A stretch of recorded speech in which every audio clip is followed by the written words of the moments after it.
Sister Wives, Season 17, Episode 6, Telling Truly. I'm Nikki, this is John. And it should have been called The Endless Mile, because this show went on forever. I swore it was 2 hours today, because it felt like a million years.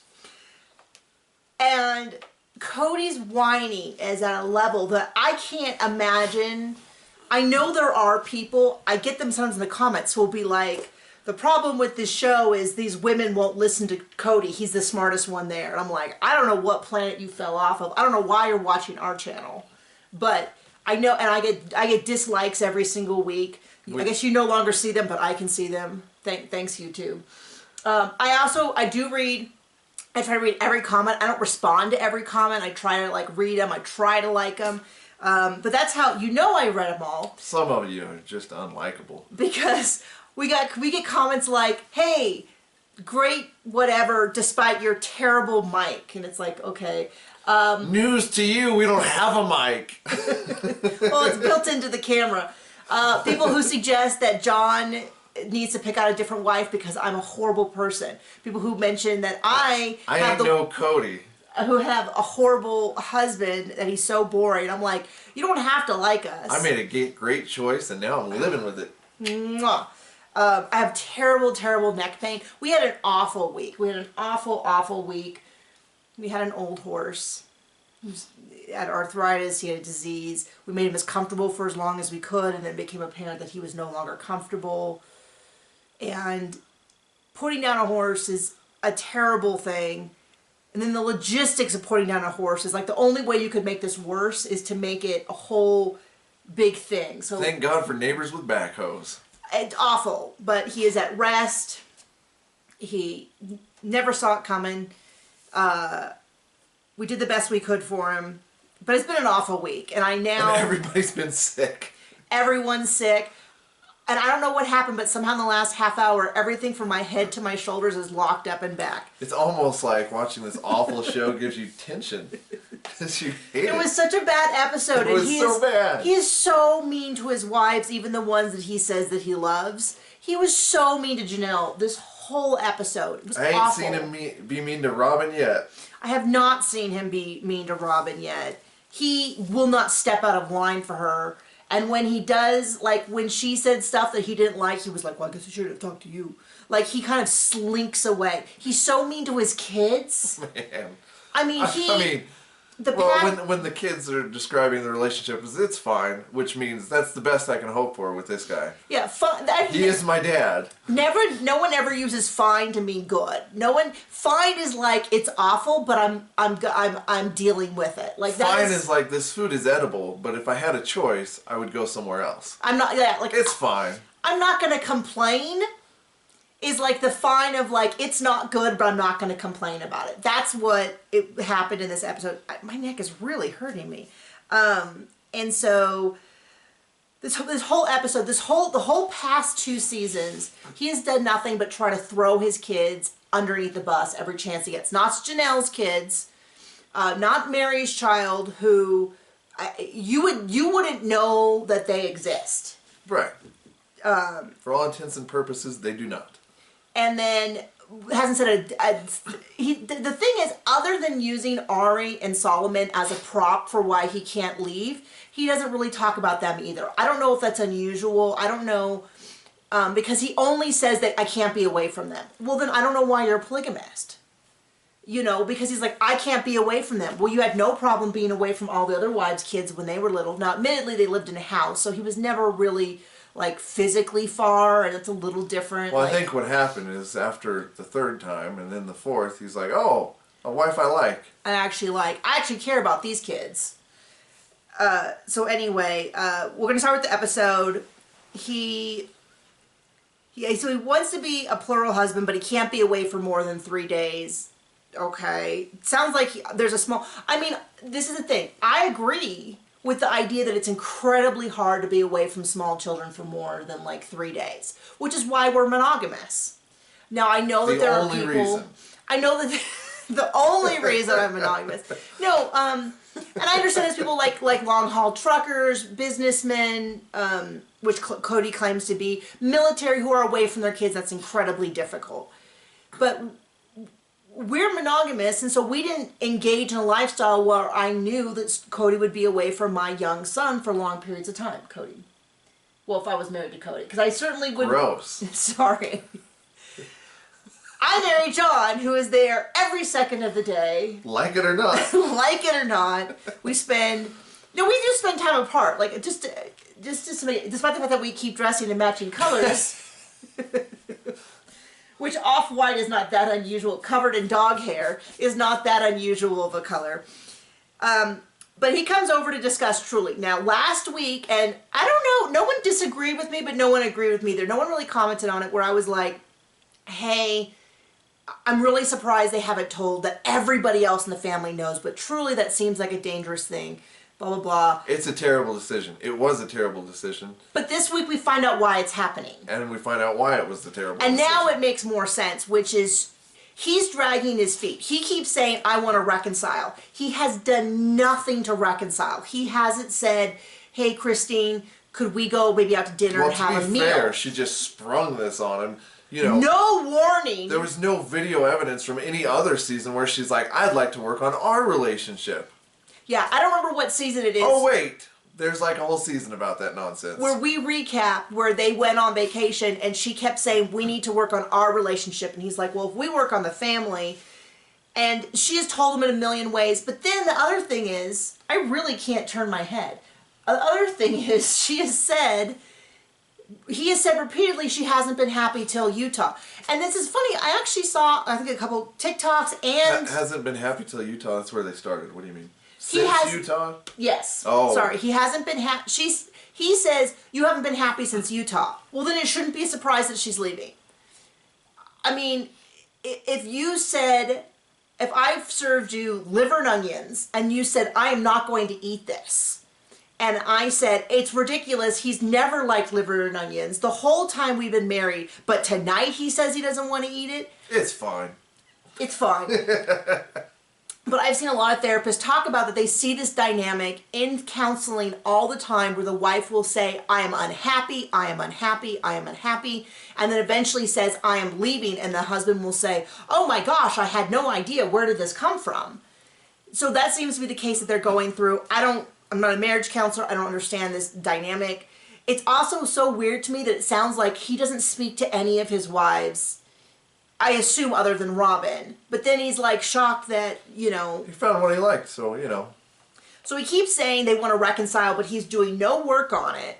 And I'm guessing, and many viewers have said this, which is that his version of reconciling is to accept what Mary has, which is that he hates her. But doesn't actively say that he hates her. And they're actually, this episode, they teased like things might be getting better with Mary, because he's like, I hate Christine more than I hate Mary. Was basically what he said. He didn't use the word hate. He was like, I feel slightly more positive towards Mary because I feel betrayed by Christine. And then he keeps saying how he wants to reconcile, and it's like, he doesn't want to reconcile. He wants Christine to knuckle underneath him and give in. That's what he means. On your knees and grovel, peasant. Yeah. So he comes over. Anyway, we're going to go back to the actual episode, because some people don't watch the episode. They just don't want our opinions. They want that. Because you're smart. Comes over. She says, we need to tell Truly. I'm going to be moving. All the kids know. All the older kids know. We need to tell Truly. And he's like, well, I don't think we should. We're rushing into it. She's only 10. And she's like, 11. But, so this is now 2 weeks in a row, 2 children, both Christines, that he has not known the age. He didn't know Isabel was turning 18. He thought she was turning 17. They're not children of a favored wife. Now, that's the kind of thing you can mess up. You can have a mistake on. But when it happens twice, it's pretty noticeable that it's like, you know what I mean? Like, it's a pretty big thing. Like, sometimes you forget, you call my son's teacher Mrs. Rich something else instead of Richardson or something like that. That doing it once does not mean that you are a disengaged parent. You know why? Because I don't care that much what his teacher's name is. Well, we drop him off at the door, and we wave goodbye, and we don't, you know what I mean? And I'm glad She's my kid's wonderful. teacher. She's to be a great clear, teacher. She's incredible. We love her, whatever her name is. But the point is... Exactly. But the point is that just because you don't know one thing about your child or you misspeak in a heated moment doesn't mean that you're a bad parent. But when you start to notice a pattern, like if you didn't know what school he went to, and you didn't know his age, I keep saying that he goes to preschool. He does not. Does not mean that I'm an idiot, I guess. It just sneaks out.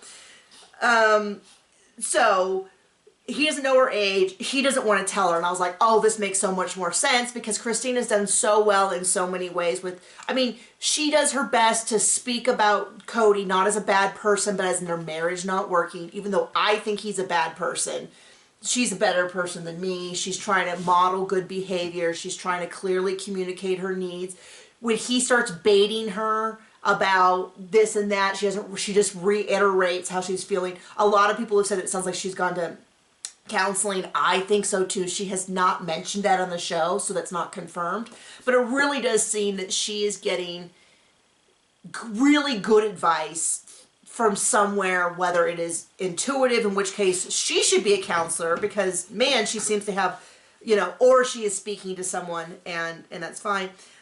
But he just keeps saying, well, I think we can reconcile. I don't want to tell her yet because I don't think you're going to leave. He knows what that word means. Well, yeah. Unless it means grovel at my feet and get back in line and be apologetic for 5 years and I'll still never love you, Mary.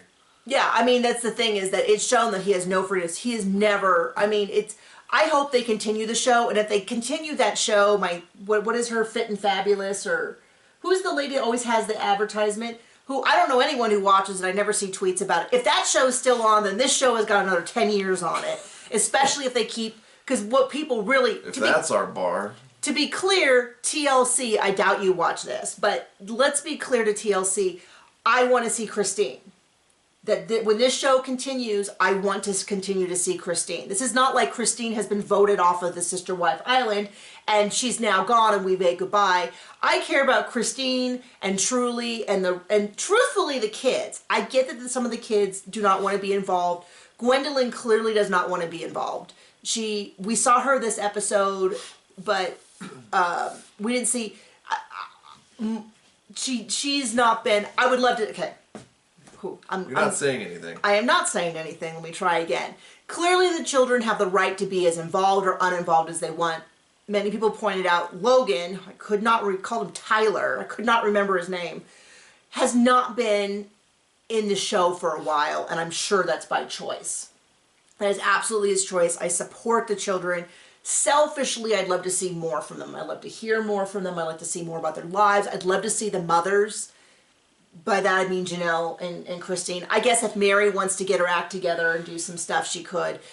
I want to see them visiting them. I want to see the grandkids. But I understand that they might be making this choice because they also might say, you know what, this show was an absolute disaster for my life growing up. Peyton has been very clear about... I'm pretty sure it wasn't the show. Fair enough. Pretty sure Katie and Robin made that possible. Did you call them Katie? Yeah, I did. Katie and Robin? Cody and Robin. People I don't care about. And big shout out to Christine because he's like, I would like to have Truly over. And she's like, absolutely, she'll have her own room. And he's like, well... Whereas if I was that person, I would have rolled my eyes and been like, okay. Well, believe that when it happens. She is, I believe, making the best choice to make sure that her kids never feel that they have to not pick their father in order to have a relationship with their mother. I, as a viewer who is not involved in this relationship, worry about what Truly will experience at Cody and Robin's house. Because Cody and Robin are both... She'd have to go there first, honey. We'll see if that ever happens. Cody and Robin, first off, the way that they speak about Christine on national TV is pretty awful, especially Cody, but Robin's very much like, she doesn't try, she hasn't tried, why won't she work at this, why is she just giving it up, why is she tearing our family apart? And Cody's like, well, we already said what Cody is. I worry about Truly's mental health being in that house. If that's what they're willing to say on camera, what are they going to be saying in the privacy of their home? And then secondly, all through COVID, they've treated Cody, Truly wanted so badly to visit. And they were like, the whole time Robin was like, back up, child, back up, you're diseased. Okay, she didn't say diseased, but she was very much like, truly wanted to get close to him, and she'd be like, stay away, stay away. I worry about what's going to happen if she's there, because it's not very good based on that. They wouldn't let her over during COVID. This is still COVID, so this is roughly... Still. How many seasons of COVID? Like 50? It feels like it. This is summer last year. Most kids are back in school. I understand if your family was not doing this. At this point, everybody who wanted an inoculation can have them, right? Yeah. And then not worry about it, right? By this point, if you wanted to get vaccinated, you could have easily had 2 vaccinations. If you were really worried about this, instead of it just being a convenient excuse to not see family members you don't want to see. John's making reference to the fact that we've heard that Cody is not vaccinated, which seems incongruous with people who were. I'm sure we'll have plenty of people in the comments who tell us that's not the case. We were very concerned about COVID. We got the vaccine the first chance we could. Thank you to the Southern Ute Native American tribe who had them a month or 2 earlier than the general community. And when they had extra shots... They shared. They said, we have extra shots that are available. They were meant to be available to the Native come on community. down, Whitey. Come on over. They were wonderful. It was free. Great. They, friendliest people. Hey, how you doing? We were in and out. We literally got a text message. We ran to the car without our shoes. We drove down to the casino, which is where the event was being held, which was closed, and they paid all their employees. They closed the casino for like a long time and played their casinos for a very long time during that time period. And we were home within an hour, and my friend who had told me about it, he was a librarian, said, so did you guys decide to go? And I sent back a picture of our car, and I'm like, we're home. Like, we were that fast. We don't mess. We don't, we're, something needs to be done, we're doing it right away. Point being that for many people, even very, very COVID hesitant people, at this point, they were living slightly modified lives, like you were still washing your hands, maybe wearing masks when you went to certain places. You should probably still be washing your hands. Yeah, oh my gosh. You dirty freaks. I saw someone recently who was like, all that COVID stuff is fake. I don't even wash my hands anymore. And I was like, oh my God. Okay, Dwight. I don't know. They do love your sitcom references, by the way. I don't know. You should be washing your hands. It was the lady's like, I don't wash my hands after I go to the bathroom anymore. And I was like, oh my gosh, please wash your hands. Bathrooms are filthy, even if you are, I don't want to get into it. Let's just say, wash your hands. You should wash your hands. You should probably, I'll tell you, our son was in preschool and they had COVID protocols. We didn't get a cold for 6 months. My son didn't get a cold. We were so healthy. And then they're like, oh, COVID's over. We're done with the protocols. Death. Immediately. Death in our family every week. I got pink eye like 3 times. It was ridiculous. It was, yeah. It was awful. So I was like, maybe we just don't need to get the cold and the flu every year. Anyway, that's our thing. I get it. Everyone watching has a different opinion. Ours is the only right one, so. Okay, we got to keep moving because we are 18 minutes in and we've done 1 page worth. So I fear with Cody, she's pissed at him. She's like, and then he brings up the safe, the food storage, which actually answers a question from last week. We mentioned that or a couple weeks ago maybe, and I didn't reply because I was trying to think of how to explain the answer. And then this week they discussed it, which is that it's in the Mormon religion, it's very common for you to keep a large amount of food on hand because of the rapture, I guess is what it is. I'm not Mormon. I'm sure someone in the comments who was raised Mormon is Mormon. We'll say after COVID, probably a good idea to keep a big ration of toilet paper. Yeah, and rice and canned foods and stuff like that. I mean, and water. It does make sense. There are these things called natural disasters, and usually you don't know when they're going to happen. But the Mormons, it's kind of it's like a religious thing, and they often have rooms. I've heard like big old safe rooms. Okay, so we had mentioned that we had gone to a house, we guessed that it was polygamous, and we found a safe room, and someone commented, what do you mean a safe room? And what I meant was... a door that's a safe door. A safe door and a room behind it that we don't know what was behind it. It was a literal translation of what we saw. Extra wives, unfavored children, food, who knows? Is that we had gone to this house, and there was a room it was clearly a room, because you know how, like, when you go into a house plan, you can see that there's a room behind these walls, but the safe was on the door, and we assumed it was for food storage. And other things, possibly gold, weapons, ammunition, I don't know, but it was clearly a room. Because you know, when I need a gun, I certainly love to go hunt it down in the basement behind the safe door when I needed it 5 minutes ago. Not to say that our guns are always secured.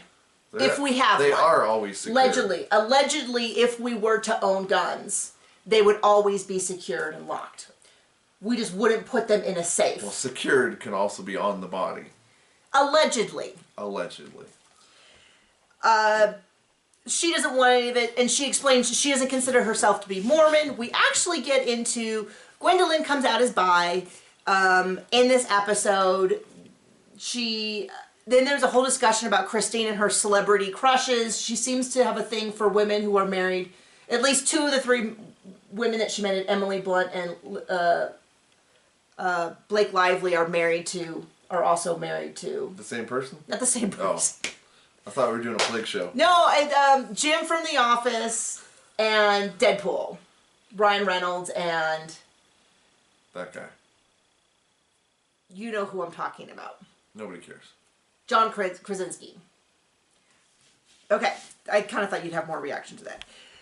And that Gwen teases Christine that Christine is at least bi. Christine says no. I will tell you though, if Christine dated a woman, Cody's head would literally explode. I'm positive of it. I'm positive that he would absolutely freak out. And he'd have some really choice words that I think people would have big opinions on. I would love for Christine just to have a nice life. I don't think anything she wants is unreasonable. She seems to want a partner who loves her. She wanted a monogamous husband in a plural relationship. Or at least a husband in a plural relationship. Yeah, well, I mean... That was asking too much. Yeah. There we go. She's not Mormon. And he keeps saying how it's a rush. It's a rush. She's rushing through this. She's doing it so quickly. And I'm kind of like... I don't know. I mean, am I weird in thinking that a breakup is a breakup? Is not like, mutually exclusive. Okay. Am I crazy? And is it reasonable? No, that it's been months. This has been months. Like he says, she asked him to move out. This has been coming for years. And then it's been coming for a decade. Speaking of which, we love it when people go through our old videos. It's great. I never have a clue what you're talking about because people always be like, "Oh, by the way, Janelle was the one who said it first." And I'm like, I believe you because I have no memory of what season 9, episode 12 was about. But if you say Janelle said it first, then I believe you. If you think that it was first, whatever.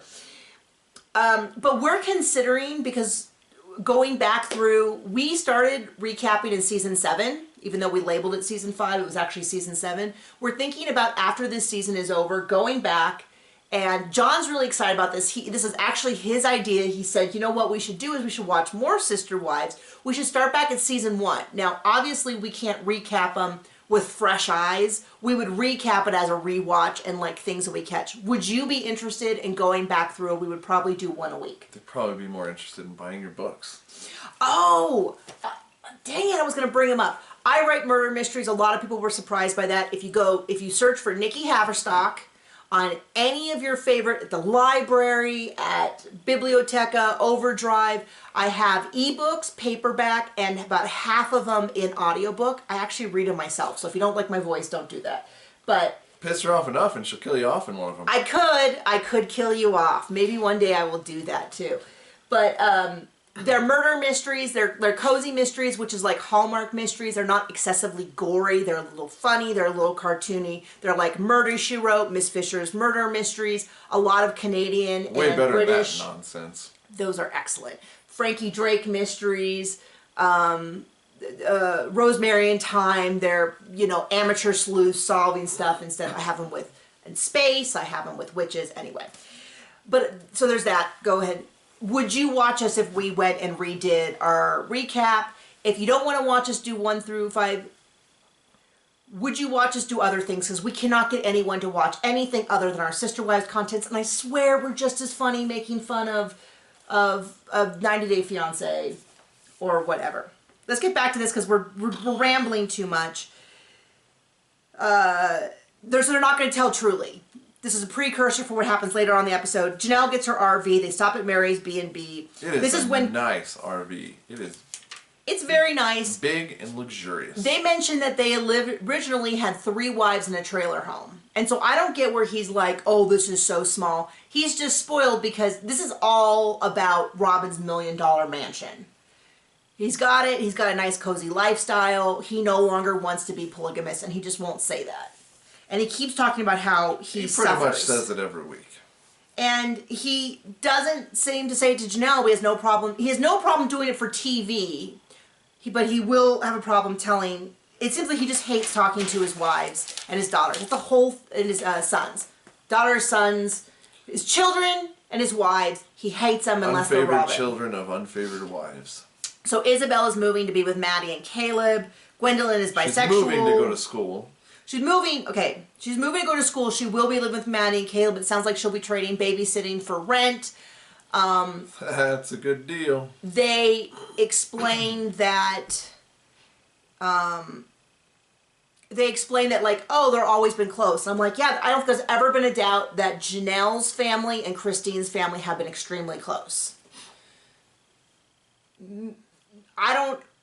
Mary and her child are not involved in this equation very much. They very seldom mention either one of them. No one even has the pretense anymore that they are part of the family, which is very, very sad.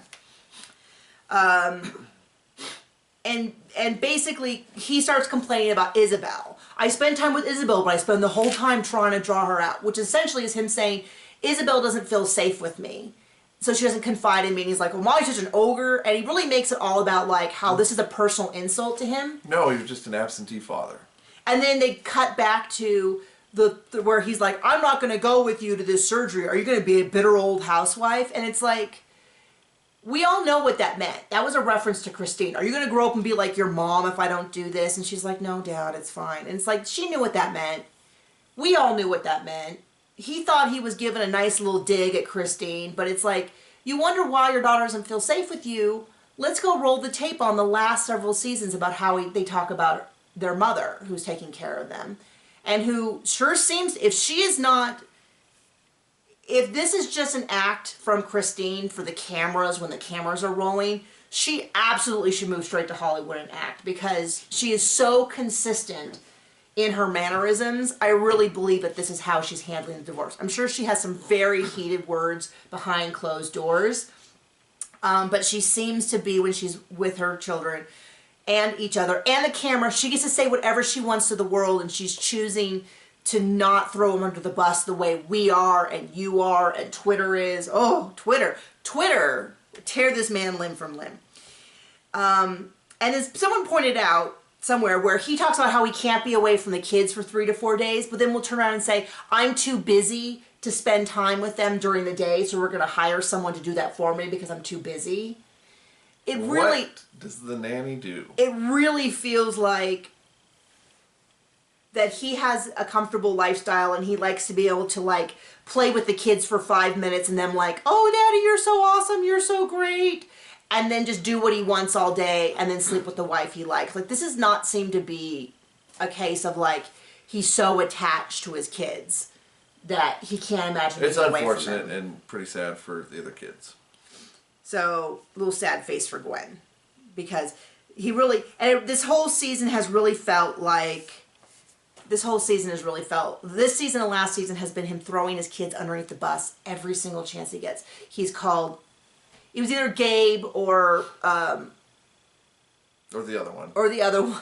One of Janelle's boys he called a narcissist. And then he calls them selfish. Basically any kid that is not Robin's. I mean, after all the accommodations he made for that kid to stay in wrestling at the same high school. Oh, wait. No, didn't happen. I've always felt bad for him for that, because that really, we certainly don't see him wrestling now. You know, he could have, it was really sad, and it was all about how great this was going to be for the kids. He doesn't mention Gwen, but Isabel, he just keeps going, well, she doesn't like me enough, you know, she's just bitter about this, and it's like, Isabel's not saying that. She said, when they asked how her relationship was with her dad, she said, fine. Fine. Which we know to be like, it means it's bad, but I'm dealing with it. Is basically what it means. It's fine, because what other choice does she have? And she says, she's going to miss her mom. She's going to miss her siblings. And then then we get over to the other storyline for this episode, which is Janelle's RV, which is he's like, I'm not going to suffer to be with her. I'm not going to suffer with this little trailer.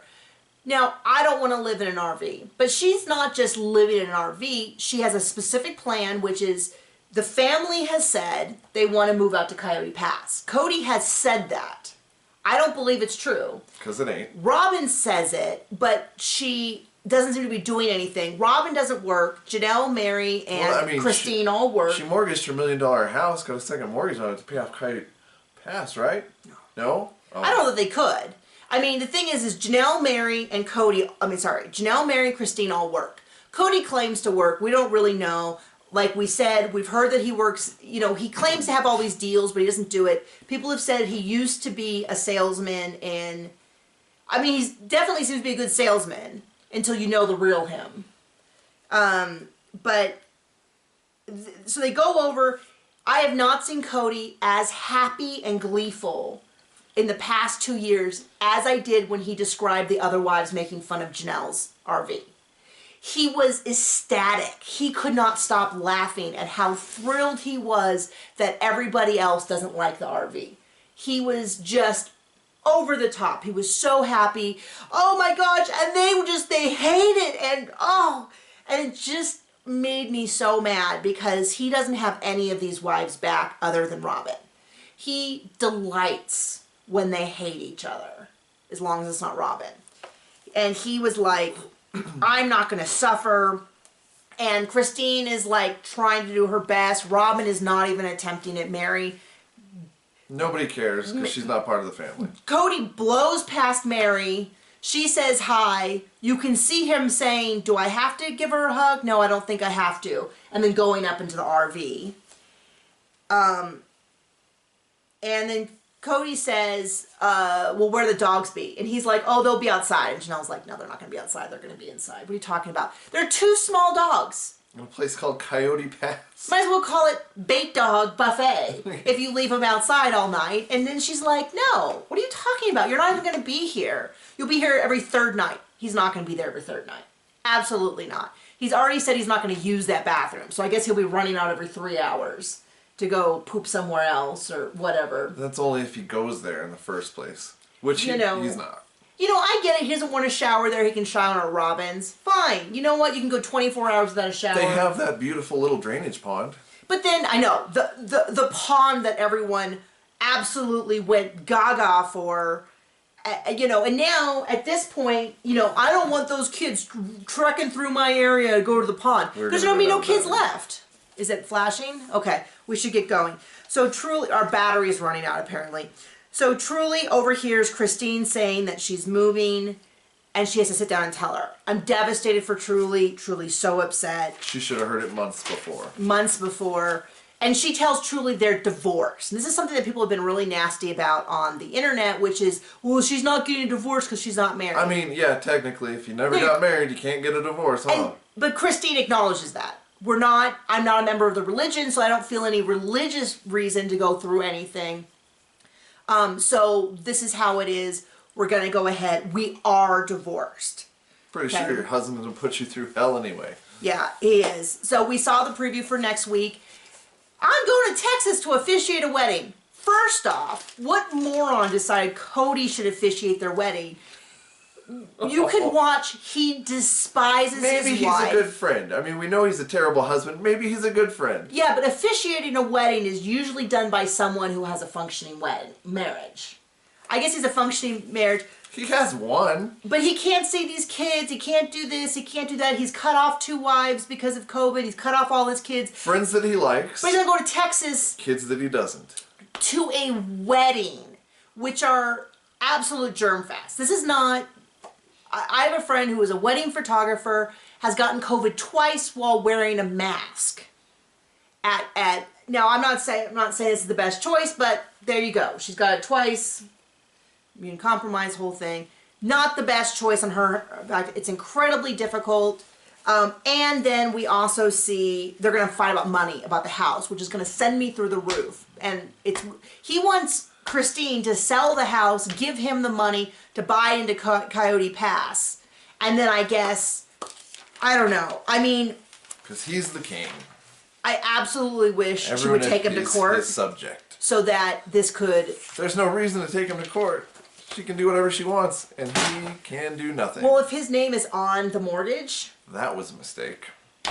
I don't know if he is. I can't remember. We've gone through this mortgage thing multiple times. Okay, John says it's over, so it's over. We will see you next week. Remember to mention below, would you watch us do 90 Day Fiancé? Would you watch us do Sister Wives season 1 through 6? Would you buy my books? Whatever. Buy the books. Bye.